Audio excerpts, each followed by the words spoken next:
Okay, here we are. I really, really hope Michael is able to join us because I wanted this to be a conversation, not just me rambling around about connections with random things. Because, especially on topics like this, it is easy to seem crazy. So, you want these ideas to bounce off of another human being. Uh,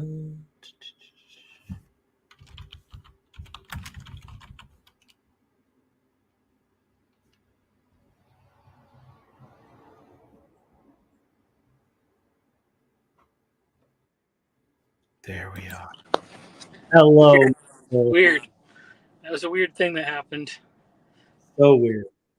So very weird. So anyway, all I was trying to say before was that I think Lewis's characters may be unreliable narrators, Okay. or Okay. it's like the real world.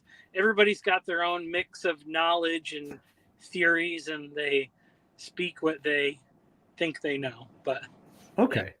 Okay. Well, that's all right. Were you watching at all me talking when you were Now trying to yours, get? you said, "Are you there?" And then your thing froze up. So Oh, for you. Okay. yeah. Okay. Well, we just talked about how engineers all have a weird ring.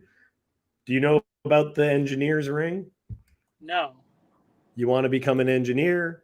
My friend was telling me when he became an engineer, they brought him into this room. There was a chain and a and like a old school what is that thing called? An anvil. Hmm. And they breaking off links and all this stuff, and there's the oath of the engineers. And this is just like regular. If you know someone who's an engineer, you should just ask him Huh. about the ring and if they did a weird ceremony thing. Because Interesting. the other element related to this book is the fact that people get into weird ritual societies.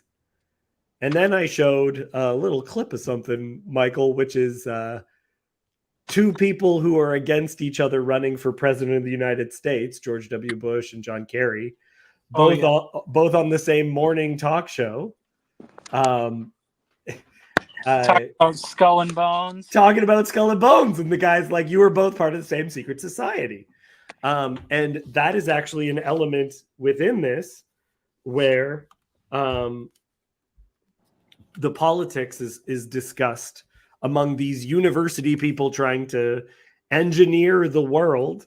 Um, Mark Studdick has been commissioned to write these random newspaper articles, and he's disappointed. He thought he'd be causing world change, and he's just like, I don't know, getting into these fights and writing for newspapers. Um, and this is a conversation from that hideous strength. Haven't you been told that it's strictly non-political? I've been told so many things that I don't know whether I'm on my head or my heels, said Mark. But I don't see how one's going to start a newspaper stunt without being political. Is it left or right papers that are going to print all this rot about Ascalon? Both, honey, both, said Miss Hardcastle. Don't you understand anything? Isn't it absolutely essential to keep a fierce left and a fierce right, both on their toes and each terrified of the other? That's how we get things done. Any opposition to the NICE is represented as a left racket in the right papers and a right racket in the left papers. If it's properly done, you get each side outbidding the other in support of us to refute the enemy slanders. Of course, we're non political. The real power always is. Um, so that is from the book. Yeah. Um, and if you're looking at this kind of stuff, because again, there's secret societies. He was into the occult. He was super high up at Oxford, and was it. It is not, to me. It's not preposterous to think that some of this stuff that Lewis is writing about is not at all um, fantasy. That some of the elements that people think are bananas is just like no, like if you were high up in such a prestigious old university, you would know that such organizations are a reality. Like, full stop, right? Like, the people who are backing up right now or not liking what I'm talking about related to Skull and Bones, I haven't said, oh, and because of this, they're doing this or doing that, or I'm not going in any of those directions. But what I've discussed is just a reality and could be scary because it gives opportunity for secret means, secret reasons behind things. Yeah. Do you have a response or thought on that? Oh no, I mean that was definitely so. Like like I said, the reason why it was such an important book for me, because like during that kind of whole time, there was a lot of like conspiracy talk going around, and there's all this stuff that's like Jeffrey Epstein. It's like, how come nobody really seems to care about what the deal is with that guy as far as like the media, or you hear these stories about like some reporter just gets shut down when they try to look into this stuff too much or whatever, and and everybody would always talk about like 1984 and Brave New World. But to me, the thing that Lewis did in that Hideous Strength is he showed the mechanism through which society could actually transform into either a Brave New World or a 1984.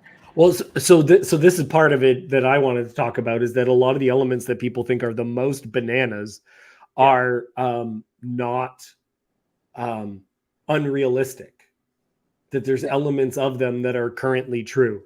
So I wanted to talk for a little bit about the objective room. That's why I wanted to talk to you, is because you were talking about the objective room in a video that you did, which I will reference as we continue on. But the first part of, could you explain the objective room for people that have not read the book, what the objective room is? So the objective room is this room that he's supposed to go and sit in. And everything, and it looks like it's a normal room. Like, it looks like there's nothing special about it. But then all of the like parameters of like the geometry of the room and the like textures and finishes on everything, they're all slightly off or bent or weird. And so it's like everything's like a little bit off center, a little bit tilted. And then like there's like these weird dots and things like on the ceiling that are like, they look like they could be random, but there could be a pattern and you can't really tell. And then there's all these like, the really interesting thing is all the artwork, because the way he describes it is literally like exactly what we say in about like AI art, where you're like, oh, you look at it and you're like, that's a picture of whatever, but then the hands and feet and fingers are all weird and stuff. They're not right. There's religious imagery, but there's defied religious imagery. And the goal of the objective room is to make a person objective, to stop, like, we're so pulled by our hearts, right? As human beings, the theology underpinning a lot of these ideas are in another Lewis book called The Abolition of Man. Right. Where there's a whole section called Men Without Chests. The idea that we're pulled in these directions because things are aesthetically pleasing. So he's brought to this room that'll break him, and that in his responses to this will show whether or not he's actually fully committed to certain things. Right. Well, and the first big lie about it is that they call it the objective room. Like, because it's not objective, it's a subversive room. Like, it's hinting at some kind of a normal, like, because the whole idea of like being objective is that you're standing from like a neutral place, and they basically, you could say, start with like a neutral room, an empty room, but what they've changed is every, like, it's one of those things, I guess you could say it's subconscious, that we stand and we would say we're going to break specifically what we know is aesthetically pleasing. And that part of the purpose is to actually get at whether or not you could be free from those base desires for goodness, truth, and beauty. Yeah. Because that's the only way we're going to actually accomplish things. Yeah. So this room is kind of meant to break you and to see if you've actually already fully bought in. And with that in mind, Michael, I want to share another video with you, which I'd like to. Here, I'm going to add now. Ooh, I think you may have even been referencing this. So, ready? He felt rich in a movie sense, which is not something that you find among actually rich people. Oh, sorry. I meant to start from here. You met Jeffrey Epstein once. Yep. Talk to me about what that's like, coming face to face with somebody of that caliber. Whatever that means. Well, one thing is that there is a physiological reaction that corresponds to this phrase that, the hair on the back of my neck stood on end. Like, that's a real physiological feeling. I don't know whether the hair actually does that, but it's exactly what it feels like. You're meeting somebody who is unholy. And, one of the most interesting things is that he was beckoning into a world that didn't seem to exist but for him as the doorman. I think that's one of the things that freaked out a lot of these rich people is that he felt rich in a movie sense, which is not something that you find among actually rich people. Okay, so What do you mean? He gets this sense immediately that there's something deeply, deeply wrong. Is this the right? Do I actually have this lined up right? No, I got to bring this back to 2. Okay, I think this is where he gets into this other bit that I wanted to get into. So you had a felt sense, an embodied sense of discomfort? Oh, hell yeah. And where did that come from? The fact that he had a lipstick camera pointed at me from an art object, that he laid a table that was preposterously long and thin with a tablecloth made of an American flag to make it look like a coffin so that I would spill my coffee on the flag of my own country. I mean, the fact that he looked like a mutant Ralph Lauren with this kind of lubricious quality, and he's talking all of the science and market stuff and nothing adds up, and there's an heiress bouncing on his knee to get her boobs to jiggle to see whether it can distract. I mean, it's like one of these crazy scenes where nothing about it was normal. There was no trace of a normal world. So he speaks of going around in a room where the elements of the room are like the objective room, where the elements, I haven't seen anyone else make this connection at all, where the room, like the table is in and of itself, in its design, is going to push you, and your response is going to tell me whether or not you understand what I'm getting at, right? And because one of the ways that he feels about the lipstick camera, if you listen to Weinstein talk on other things, is he feels that it was intentionally there for you to notice. It had to be there for you to notice these things. Mm-hmm.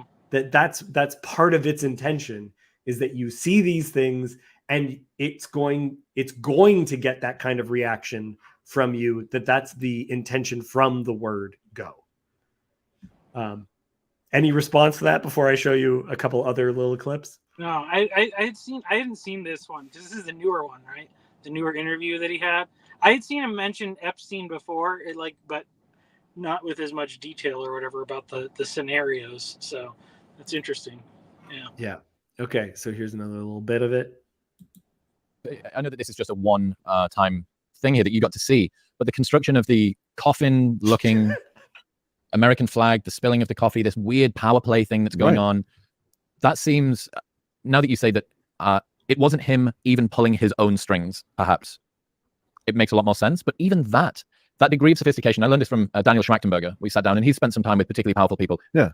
And he told me this really harrowing story of somebody who has both the desire and the means to treat themselves like an apex predator against their own kind. And they said so. They broke the fourth wall about this and said, apex predators don't care about the prey, but they saw their own kind as prey. And I asked Daniel, how does it feel to sit opposite somebody who isn't rate limited by the resources, who can not only dream to have this, plus have the motivation or lack of virtue or integrity to go ahead and consider doing it, and then has the capacity, the assets to be able to enact it? Sure.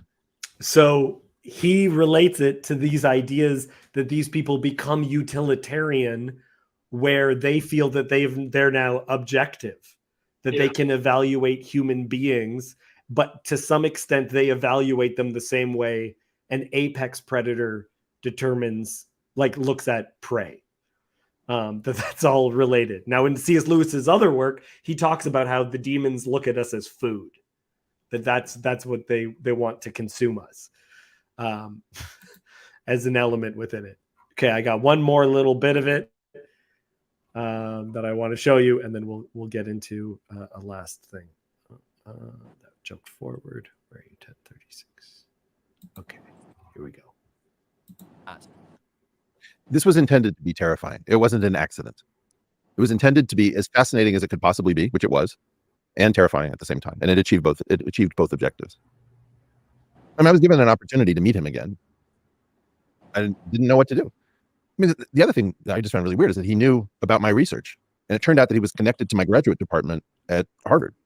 So he was connected to my graduate department at Harvard. So university professor, university degrees, connected directly to these weird secret society things as related in That Hideous Strength. It's all like, he had a connection to the Harvard math department, unbeknownst to me. I don't know when that began. I know two of the professors he was connected through. But this is some unholy story. It has nothing to do with Jeffrey Epstein. It has to do with whatever this thing was. We tripped over a thing. We tripped over a structure. We named the structure Jeffrey Epstein. It must be. So there's, yeah. Do you have any response to that? Well, I mean, yeah. I mean, obviously, in That Hideous Strength, you know, there are like characters, but the character of the evil or whatever, it is like the organization. You know, like, and different people have like, right. You know, their different roles or whatever. Because, you know, obviously, I think the thing that basically everyone more or less agrees on is that Epstein's whole reason, he wasn't any kind of mastermind, but he was used as like this way to create, for the purpose of making blackmail material, you know, like, and you know, you even have that in That Hideous Strength because what's his name? I forget the guy's name. The one guy who they go to the big meeting and they're the head of the organization is actually nothing. He's just a figurehead. Everyone thinks he's an idiot. Well, yeah, but I'm not talking about that. You know, like when they go to the party, it's like the first time when. Oh yeah.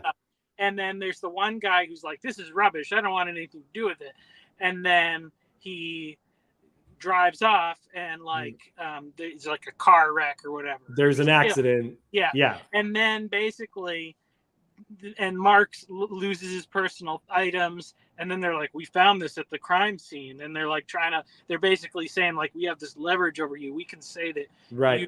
killed what's his name," and like, you know, that's their like modus operandi is to if you're not willing to take the pleasures offered, then they will use blackmail to coerce you.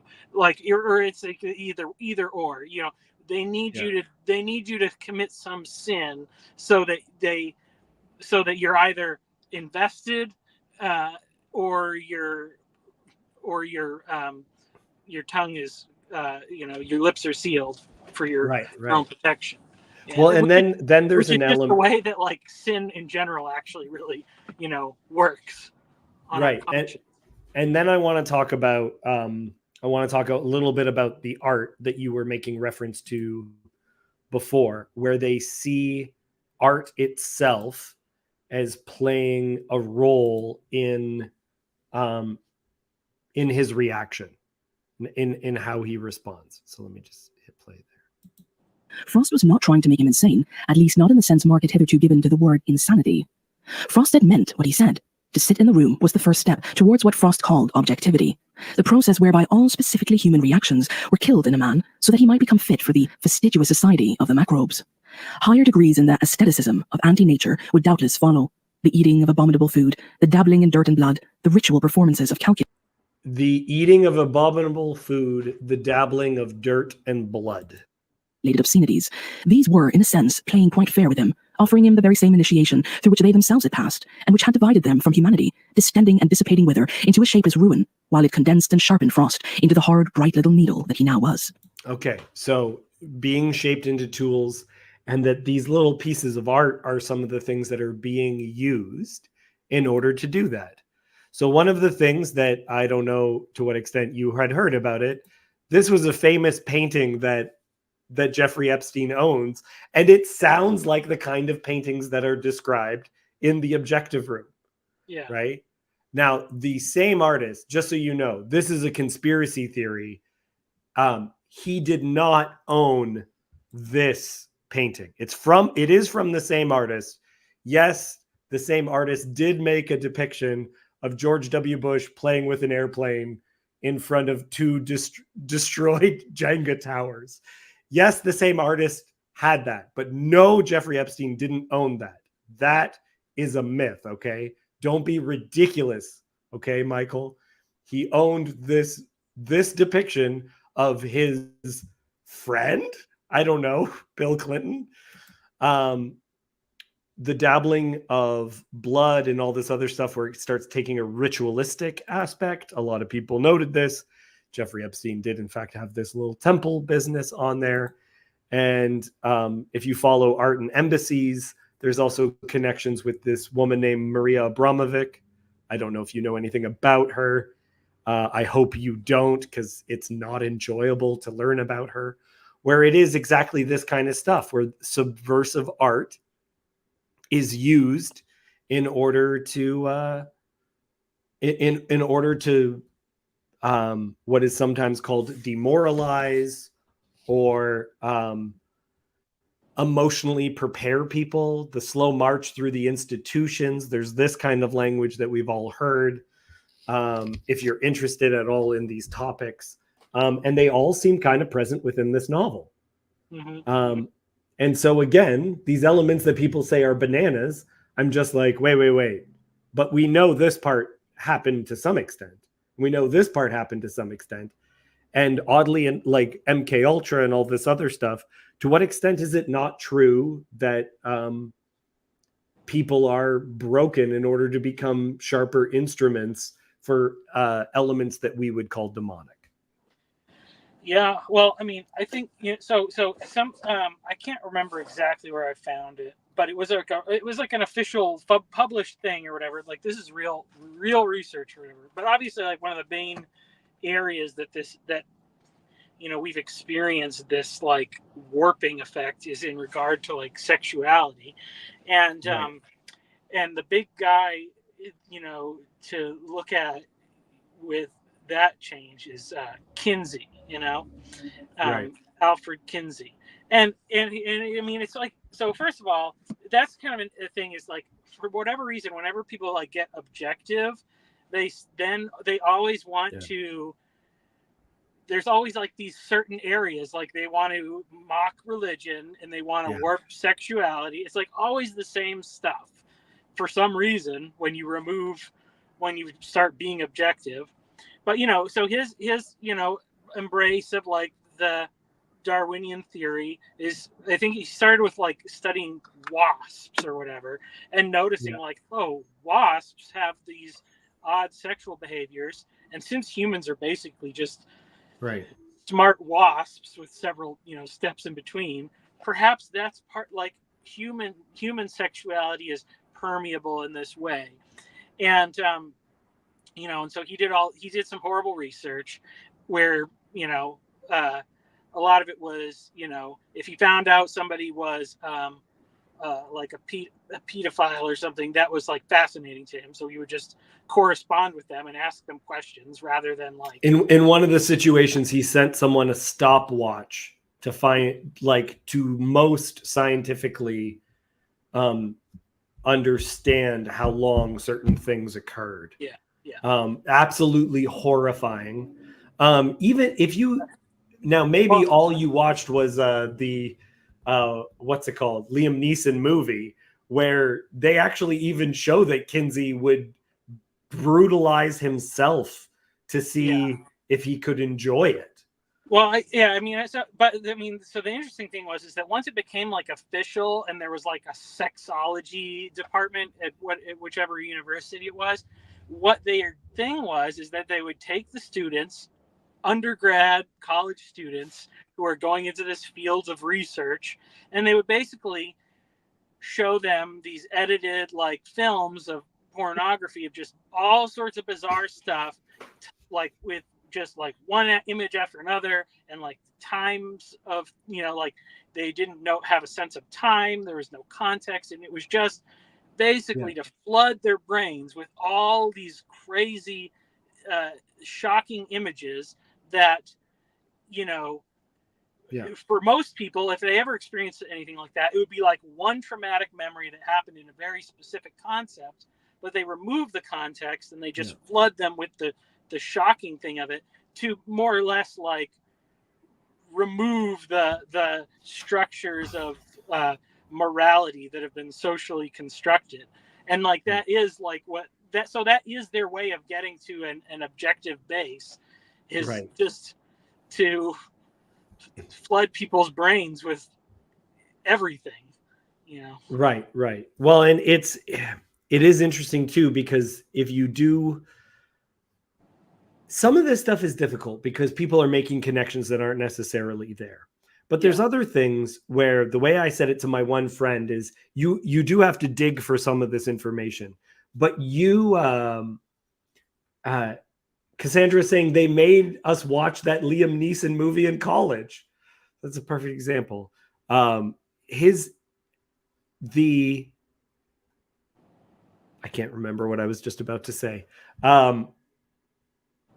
If you did, this is what it was. You know how they would sometimes give people like a paintbrush to like brush off the last bits of dirt on like a really, really valuable fossil? When I say you have to do some digging to learn about some of this stuff, I don't mean with a shovel. I mean with that little tiny paintbrush where there's barely any information covering any of this stuff. Mm-hmm. Yeah. Right. And that's part of what is so suspicious, is the lack of curiosity that you were indicating previously. So like there's an episode of The Crown. I was watching The Crown. My wife and I watched the whole series. And there's an episode of The Crown just about the Queen having a second cousin, 2 second cousins with intellectual disabilities. Whole episode on that, right?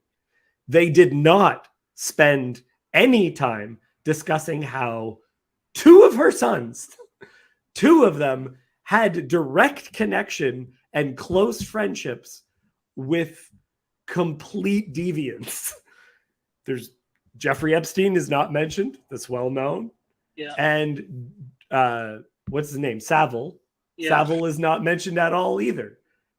Like Charles is a major figure in that show. They spend zero amount of time making that connection. You don't think any of that's interesting? I get a whole episode on this random stuff. No one's connecting it to anything else.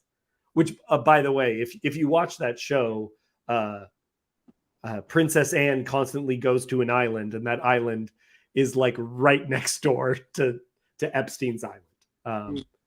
Which I stopped. I watched most of it, but then like right around like when Princess Di became like introduced, like it has some really, really terrible elements. Without a doubt. I didn't finish beyond that, but I mean, I'm not endorsing the show. What I'm just saying is I'm fascinated by the lack of curiosity about something that is so naturally curious, scandalous, demanding of dramatic representation, right? There's no curiosity related to that. Like we have to drop people because, they had incorrect political views from the past. And yet someone like Kinsey is not, like, the majority of our time is not spent just describing how this person was a psychopath. We're still using the language of John Money. Yeah. Like it's on his Wikipedia page. It's not even, again, it's not dig deep with like a giant industrial machine in order to get at this information. It's little bit of any amount of curiosity will reveal some of this stuff. But the problem is that all this stuff is also connected to complete crazies.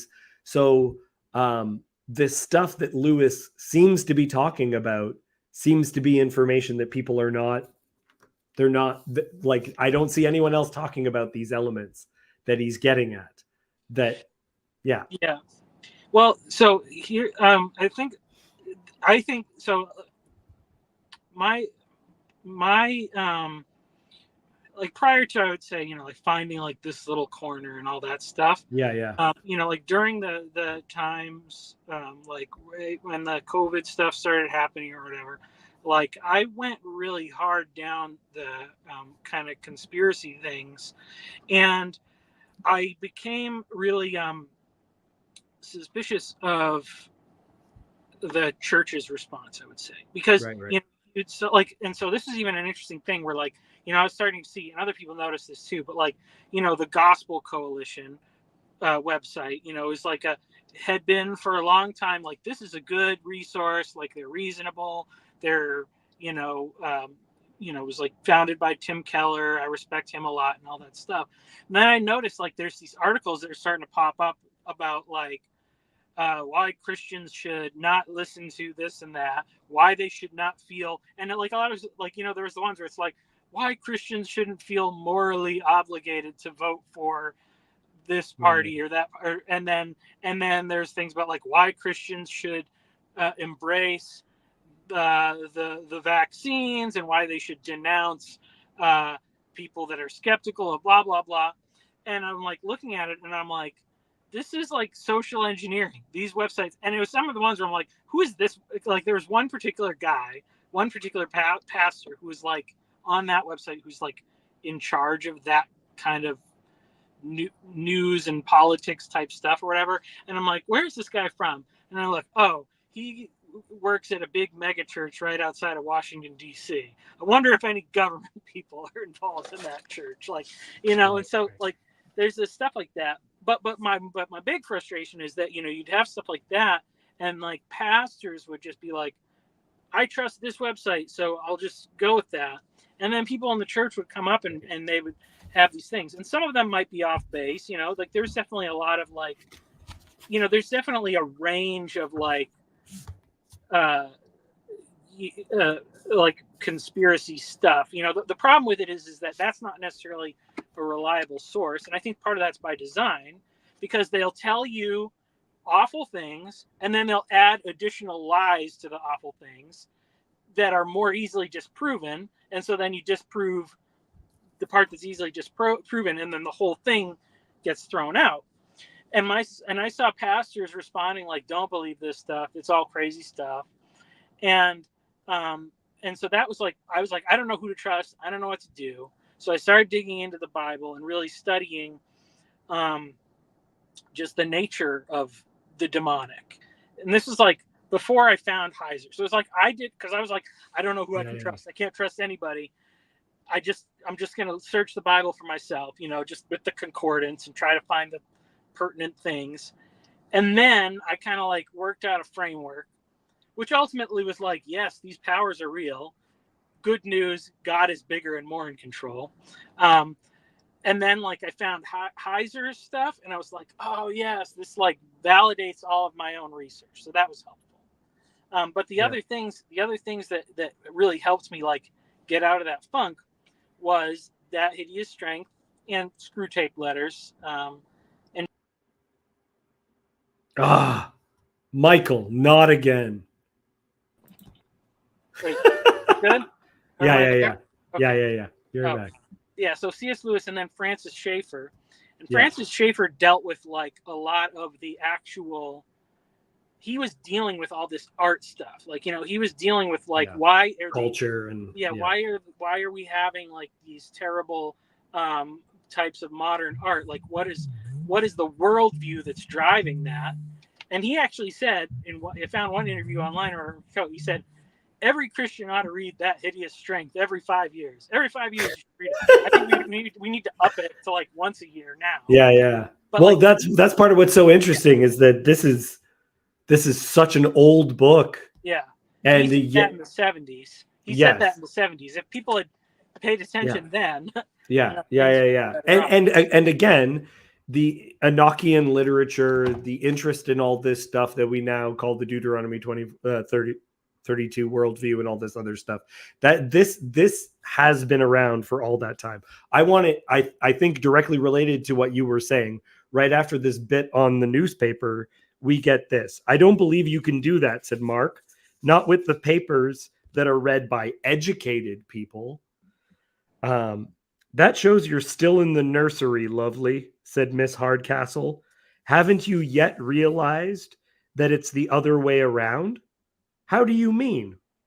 Why, you fool, it's the educated reader who can be gulled, and our difficulty comes with the other.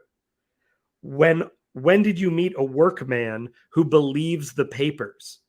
He takes it for granted that they're all propaganda and skips the articles. He buys the paper for the football results and the little paragraphs about girls falling out of windows and corpses found in Mayfair flats. He is our problem. We have to recondition him. But the educated public, the people who read the highbrow weeklies, don't need reconditioning. They're all right already. They'll believe anything. Yeah. As one of the class you mentioned, said Mark with a smile, I just don't believe it. Good Lord, said the fairy. Where are your eyes? Look at what the weeklies have got away with. Look at the weekly question. There's a paper for you. When basic English came in simply as the invention of free-thinking Cambridge dawns, nothing was too good for it. Nothing was too good for it. As soon as it was taken up by the Tory Prime Minister, it became the menace to the purity of our language. And wasn't the monarchy an expensive absurdity for 10 years? And then when the Duke of Windsor abdicated, didn't the question go all monarchist and legitimist for about a fortnight? Did they drop a single reader? Don't you see that the educated reader can't stop reading the highbrow weeklies, whatever they do? He can't. He's been conditioned. Yeah. It's interesting, because that's the other part of my story and kind of this whole thing is that at some point I realized, because I'm a carpenter, that's what I do. And I kind of realized, like, my job doesn't work if I become all objective or whatever. Like, you know what I mean? Yeah. Like straight is straight and level is level and you need those concrete realities keep you grounded, which is which is why the fact that we live so much online is bad for us. Not like we need to be here. Like, it's great that we're having this conversation. Yeah. But we need to exist in the real world. Yeah. We need to exist in the real world. And part of, I think, as artists, like people who are interested in art, I also think that we should be trying to get up at objective. Like, the thing is I believe the objective is the thing that draws our hearts in. It's not contrary to our hearts, which is what the objective room is trying to do, to be, as you said, subversive. Instead, I think art can get at something good, true, beautiful, and hold us to higher standards. That it can bring it, and it can do all those things. And that one of the things that you can see present in all this other stuff is that the kind of art produced is actually art that makes us hate art. Yeah. That's one of the most interesting aspects of it, is that it is, as you said, subversive, but it's so subversive, it subverts the notion of art in particular. And so now people hate art. Yeah. Poetry is so subversive that people hate poetry, because this is something where it's beyond argument. It pulls us in like such a dramatic way. Yeah, there's a really great, and this kind of came from me studying Schaeffer, because he did a really good job bringing this stuff up. But then Rookmacher, Hans Rookmacher, I don't know if you've read anything. I've never even heard of that guy. Okay, so Burn Power, the Anadromist, his channel, you've been there.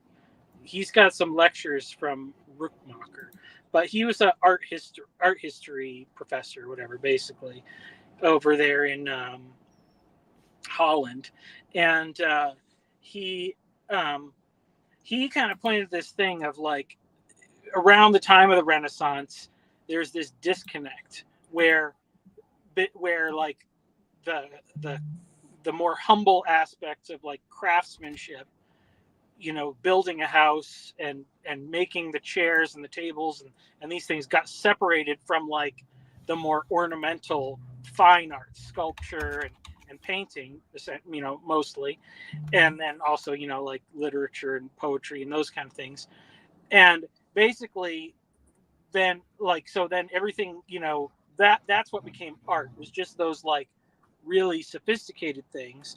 And then everything is supposed to be like, what's the source of art? It has to be like based subject. It's all based on like the genius of the artist, like, and so like you have to have it,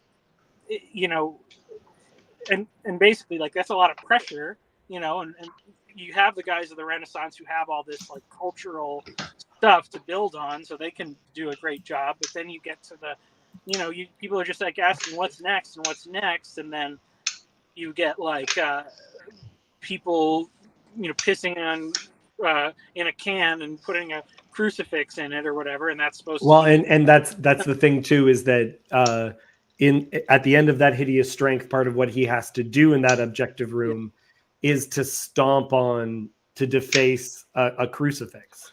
Yeah, he's being asked to do this, and he's like, what? Why? Like, if this has no value, then why do I have to do this thing? But yeah. And so Chad, can we bring Chad in? Chad, did you have I'm listening. have thoughts you wanted to? Did you want to add anything? Oh, not exactly. I'm just listening for right now, but I will. I'm sure I will. I can never stay too quiet for too long. Well, just like so what I always think about is, the guys that build the tabernacle, Bezalel and Oholiab, and they were in charge of the whole thing. So not only did they do the fancy ornamentations and the gold work and crafting the Ark of the Covenant and all this stuff, they also had to make sure the thing stood up in the wind in the desert, and so like they were grounded and rooted in like the whole process. But it's not just that. Those individuals is where the term Holy Spirit is first used in the Torah.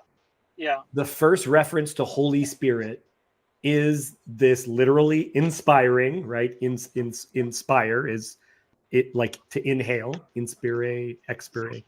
That they are inspired by the Holy Spirit to do these things. So it is not mere, the craftsmanship itself is a kind of possession. It is they are to some extent seeing something bigger.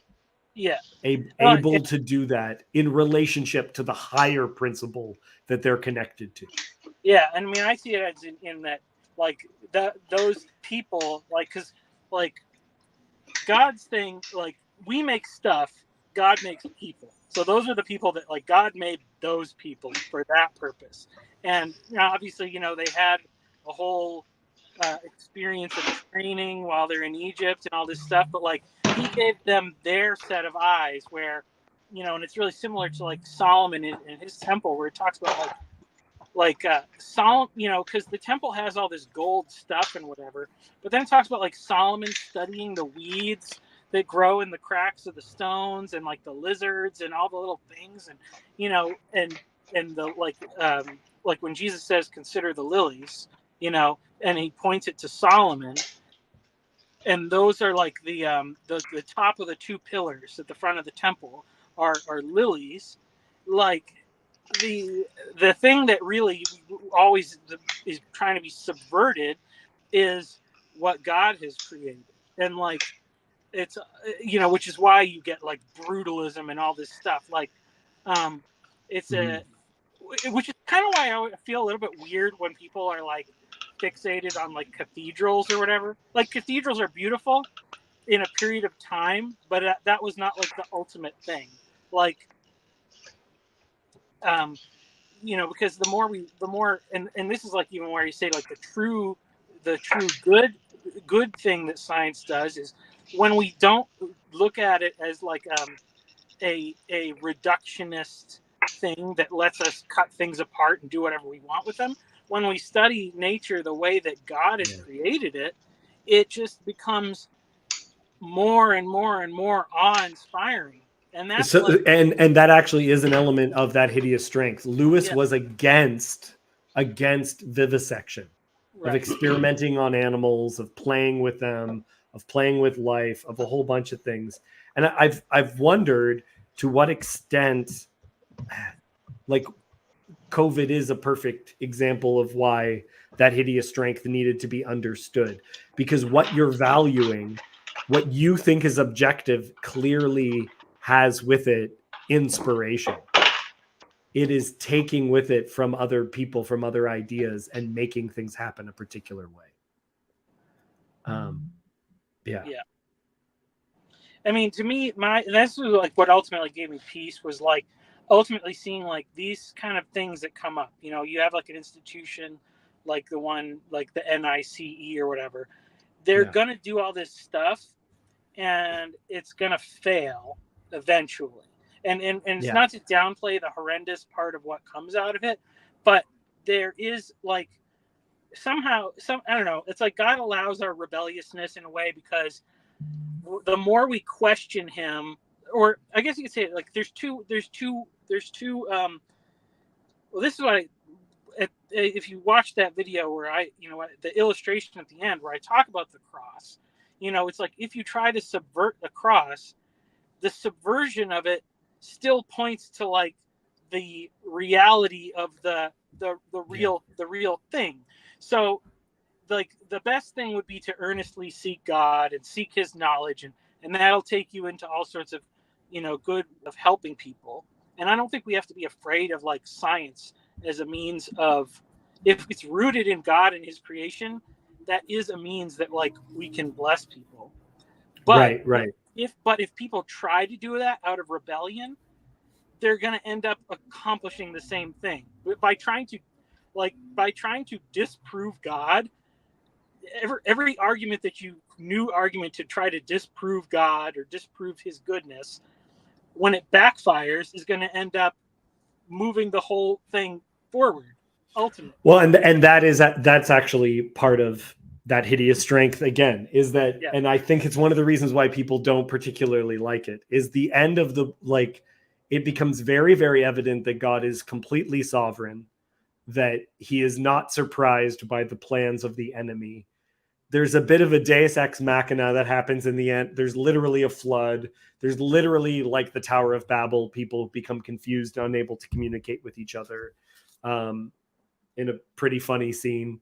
And even the animals themselves become part of it. Like the elements of nature, right, become all part of it.